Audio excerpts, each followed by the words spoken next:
안녕하세요. 제주 호텔리어 야대입니다. 예전부터 보고 싶었던 영화인 그랜드 부다페스트 호텔을 보면서 문득 호텔리어 관점에서 호텔 영화를 조명하면 어떨까 하는 생각이 들었습니다.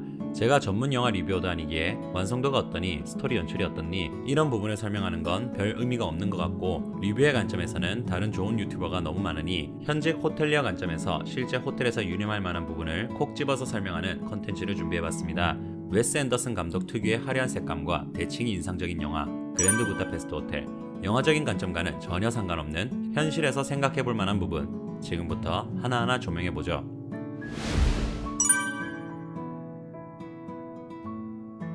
영화에서 보는 바와 같이 호텔이 오래되고 문을 닫기 직전이 되면 자연스레 오는 손님만 오게 되어 있습니다.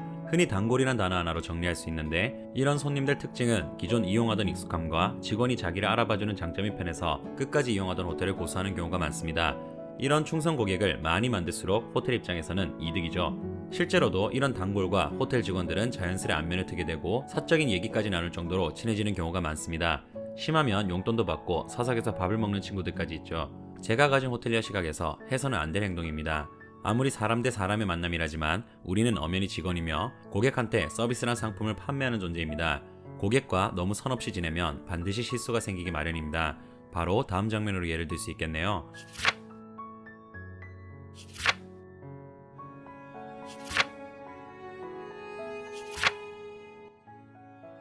제로 무스타파는 사실상 호텔 소유주이기 때문에 손님하고는 좀 다른 영역이지만, 어쨌든 호텔리어는 손님의 정보를 함부로 남한테 떠벌리면 안 됩니다. 손님이 신문에 자주 나오는 유명인이라 해도 그 사람이 어디서 자고 어떤 사람인지는 손님이 직접 유추하는 거지 직원이 떠벌려서는 안 됩니다. 이건 명백히 호텔리어가 하면 안 되는 행위예요.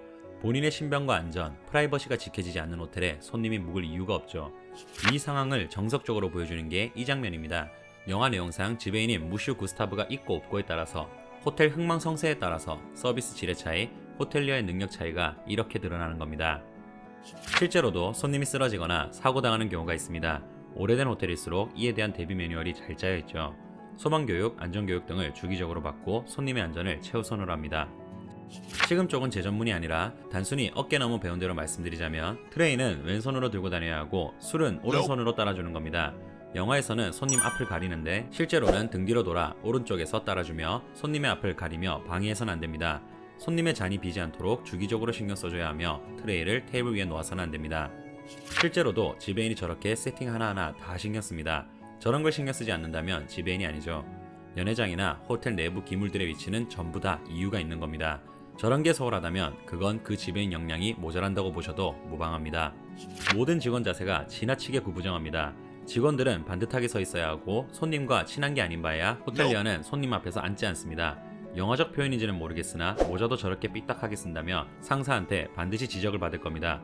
보다 보면 다시 반듯하게 모자를 쓴 제로의 모습을 볼 수 있습니다. 무슈 구스타브 제킨 양옆에 컨셔지 골든키 배지가 있는데 이건 나중에 다시 설명하겠습니다. 규모가 큰 호텔에서 경력직 아닌 신입 면접에 총지배인까지 나서는 일은 잘 없긴 한데 각 부서 최고 임원이 보는 경우는 있습니다. 시금이면 시금팀장, 객실이면 객실팀장이 보는 셈이죠. 저 같은 경우도 신입 때 부총지배인 면접까지 보았습니다. 이외로 이런 걸 따지는 호텔이 꽤 많아서 영화에서 보듯이 급작스레 지배인이 질문하는 경우도 있습니다. 그러니 붙었다고 너무 안심하지 마시고 항상 대비하는 자세를 가지세요. 수습기간이 지나기 전까지 당신은 정식 채용이 아닙니다. 앞장면에 비해 훨씬 자세가 곧죠? 저게 정상입니다. 외국이 배경이라 그런지 모르겠는데 한국에서는 저렇게 뒷짐지고 있으면 안 됩니다. 저는 모자에 로비보이라고 대놓고 쓰여있는 게 신기했는데 한국에서 저런 식으로 대놓고 구분하는 경우는 잘 보지 못했습니다. 보통 유니폼 색깔이나 디자인으로 구분합니다. 다음 장면을 보면 무슈 구스타브와 동일한 디자인의 유니폼을 입은 제로를 볼 수 있습니다. 새겨둘 만한 말입니다. 저건 로비보이만 필요한 게 아니라 호텔리어라면 당연히 지향해야 할 지침입니다. 저 당시 상황이 어땠는지 모르겠지만 현실에서 손님과 저랬다가는 당장 모가지입니다. 손님과 저렇게 하룻밤 자려는 한상을 가지고 호텔리어를 꿈꾸는 분들이 있다면 당장 꿈 깨세요. 제 주변에도 저런 몰상식한 분들이 몇 명 있었는데 그들의 말로는 다 처참했습니다. 한국에서 수염 기르는 호텔리어는 보지 못했습니다. 동양인, 특히 한국인 인종 특성상 수염 잘 어울리는 사람이 잘 없죠? 여기선 직접 수염을 그리기까지 하네요. 흥미롭습니다. 5성급 호텔 정도 되면 공식 스탠다드에 직원은 손님 앞에서 절대 뛰어서는 안 된다고 적혀 있습니다. 이는 손님들한테 무슨 일이 생겼나 보다 라는 불안감을 조성할 수 있기 때문입니다.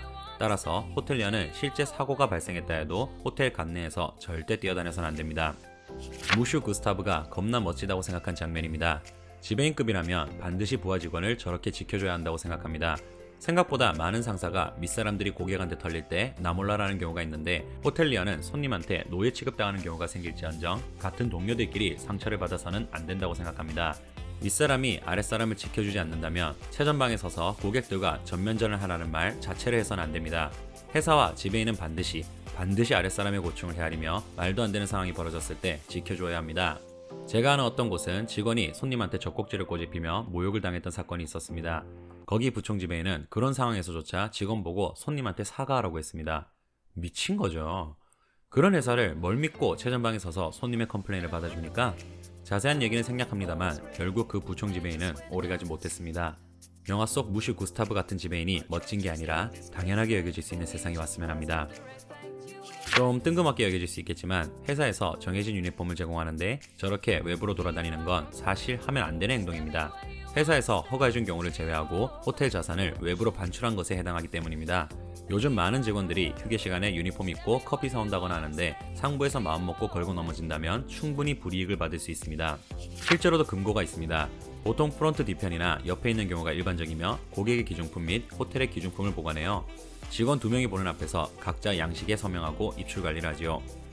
영화 속 십자 열쇠 협회는 렉글레도어라는 컨시어지 협회로 1929년 파리에서 창립된 실제로 존재하는 협회입니다. 호텔 경력 최소 5년 이상, 컨시어지 경력 최소 3년 이상의 자격을 갖춘 호텔리어가 시험 및 심사를 거쳐 수여되는 황금 열쇠 배지는 전 세계 호텔에서 신뢰하고 찾을 수 있는 베테랑 전문 컨시어지를 상징합니다.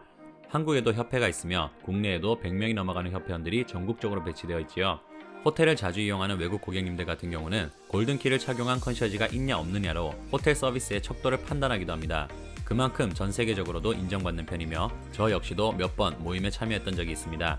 개인적으로 저랑은 맞지 않아 결국 가입은 안 했고 제 주변에서도 호불호가 좀 갈리는 편입니다. 왜 호불호가 갈리는지는 이 업계에 종사하면 자연스럽게 알게 될 부분이니 각자 판단에 따라 가입을 고민해보세요.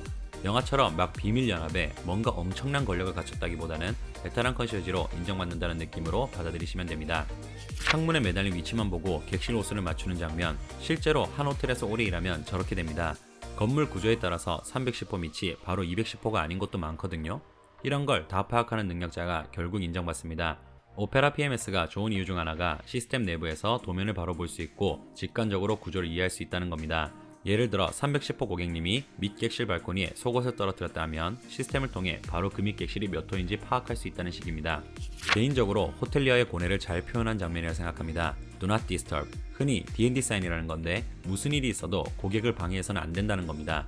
요즘 신식 호텔은 저 사인을 걸어놓으면 바깥에서 초인종을 눌러도 벨소리가 들리지 않습니다. 원칙적으로 노크를 해서도 안 됩니다. 제로가 자신의 연인 아가사를 위해 일말의 고뇌도 없이 문을 열고 들어가는 장면이 인상적입니다. 호텔리어로서는 빵점짜리 행동인데 당장 목숨이 위험한 연인한테는 그런 게 무슨 소용이겠어요? 이렇듯 호텔 스탠다드는 왜 존재하는지 분명한 이유가 있고 반드시 지켜져야 할 사항이지만 살다 보면 변수 및 예외는 언제든 발생합니다. 이런 고뇌는 호텔업을 오래 종사한 분들일수록 영화에서 곱씹게 되는 종류의 재미이지요. 실제로도 컨시어지 출신 또는 벨보이에서 시작하여 높은 직위까지 올라간 분들이 많습니다.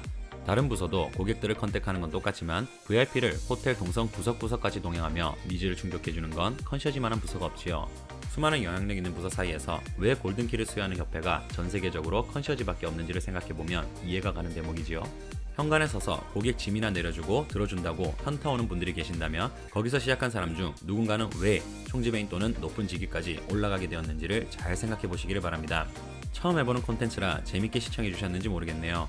앞으로도 호텔 관련된 미디어를 보고 이건 꼭 전달해줘야겠다 싶은 부분이 있으면 같은 주제로 찾아오겠습니다. 이상으로 호텔리어와 고객 모두를 위한 채널 야대였습니다.